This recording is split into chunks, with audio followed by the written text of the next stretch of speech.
Hi friends, welcome to the 60-second version of Hindi poetry series Anhat Baloni. This is Harshita Jha and today I present you a recently composed poem by my father Dr. A.K. Jha. The title of this poem is Aswasthama. Aswasthama is a dark character in the epic war of Mahabharata.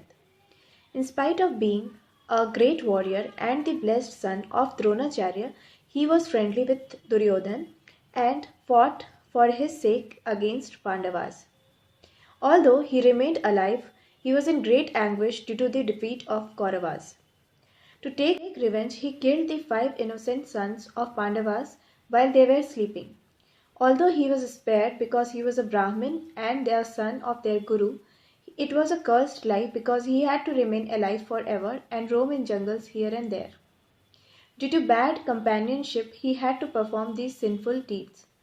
So please listen to this poem in the voice of poet himself. Please like it and forward and do subscribe to the channel if not done already. See you soon. Till then, stay connected. घृणा द्वेष आपसी प्रतिद्वंदिता के कारण युद्ध का परिणाम कितना हृदय विदारक एवं दूरगामी हो सकता है, यह महाभारत युद्ध के बाद अश्वत्थामा के द्वारा क्रोधाग्नि में जलते हुए किए गए कृत्यों से स्पष्ट होता है। जब उसने सोते हुए 5 पांडव पुत्रों की हत्या कर डाली तथा अभिमन्यु के उत्तरा के गर्भ में पलते हुए शिशु की भी हत्या करने की कोशिश की, किंतु अश्वत्थामा का यह कृत्य दुर्योधन जैसों को मित्र बनाने के कारण ही हो पाया था, वरना उसका पांडवों से कोई स्वाभाविक वैर नहीं था। इन्हीं प्रकरण पर संगति के महत्व को दर्शाती मेरी यह कविता अश्वत्थामा। तो प्रस्तुत है अश्वत्थामा। अश्वत्थामा था बड़ा बली, वह द्रोण पुत्र था महाबली। अश्वत्थामा था बड़ा बली, वह द्रोण पुत्र था महाबली। अहिछत्र राज्य अधिशासी भी, कृपयात्मज हुआ प्रवासी भी। वह शंकर अंश अविनाशी भी, वह शंभु सम सन्यासी भी। मस्तक मणिधारे रहा सहज, बस उद्भट योद्धा नहीं महज। सब अस्त्र शस्त्र का ज्ञाता भी, नारायणास्त्र विज्ञाता भी। ब्रह्मास्त्र छोड़ने में माहिर, अजेय ही वो सबको जाहिर। फिर उसका क्यों यह हस्त्र हुआ, क्यों उसका यूं अपकर्ष हुआ। क्यों चिर निंदित अभिशप्त हुआ, क्यों क्रूर कर्म में लिप्त हुआ। इसे कैसा हम संघर्ष कहें, इसे कैसे युद्ध दुर्धर्ष कहें। लगे कायरता का ही द्योतक, जो दुर्बुद्धि का ही बोधक। सोते शिशुओं को जा मारा, पांडव का वंश मिटा डाला। धृष्टद्युम्न का भी संहार किया, उत्तरा गर्भ पर प्रहार किया। पर स्वयं अपना अपकार किया, स्वयं का जीवन बेकार किया।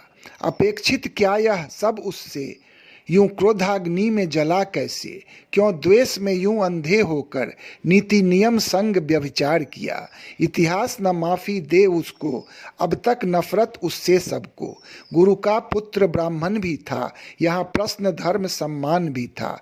उसे अभय का तो वरदान मिला, पर धूमिल उसका मान हुआ। परित्यक्त ही कर अपमान हुआ, जग जाहिर निकृष्ट यह काम हुआ। अब जंगल जंगल वह भटके, वियावान में ही रहता अटके। आशीष नहीं इसे श्राप को, द्रौपदी के मन का ताप को। आशीष नहीं इसे श्राप को, द्रौपदी के मन का ताप को। श्री कृष्ण का भी अभिशाप को, पांडव की घृणा संताप को। श्री कृष्ण का भी अभिशाप को, पांडव की घृणा संताप को। तू था कुलीन का वंश अहो, क्यों किया न कोई विमर्श अहो। तुझे होना था आदर्श अहो, फिर क्यों ये चरित्र विध्वंस हो। दुर्जन का संग किया तुमने, आलिंगन में ही लिया तुमने। दुर्योधन शकुनी समसठ को, मित्रता में बांध लिया तुमने। जब हुए कृतज्ञ उन जैसों के, यही तो दुष्कृत्य किया तुमने। पांडव संग तेरा वैर कहाँ, उन संग तेरा कोई होर कहाँ। यह सब तो संगति का फल था, कुंठित बुद्धि का प्रतिफल था। स्वयं को अधमों संग जोड़ लिया, फिर घोर अधर्मी कृत्य किया। अपना जीवन भी व्यर्थ किया, निकृष्ट कर्म यह अनर्थ किया।